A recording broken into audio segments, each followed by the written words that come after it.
กลางในเจ้าในตึกไหลถ่อมข่าวดีอยู่ค่ะเนาะกำในซ้ำว่าฝ่ายอิหร่านเขาอ่ำย้อมกึดตึกในข่าวว่า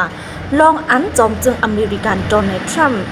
ไล่เตรียมต่างกอในข่าวอ่ำไล่หูจอมเลยโตถึงย่ำเหลียวก็ตั้งสองฝ่ายตึกโตกันอยู่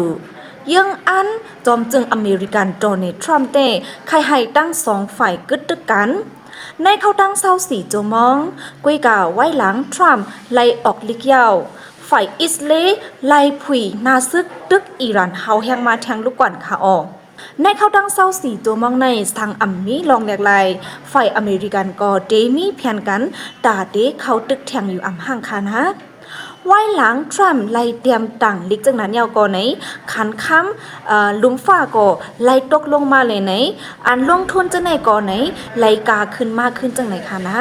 ก้วยกาจอดถึงย้ำเหลือก็ตั้งสองฝ่ายอ่ำไล่ตกลงกันว่าตีเอาลองงำเย็นค่ะนะยาวก็นึ่งแค้นตึกโตกันเฮาแห้งมากค่ะอ๋อเกี่ยวกับลองในก่อนไหนหมอตอกไทยจือเสียงดื้อหลังจังในก็ไล่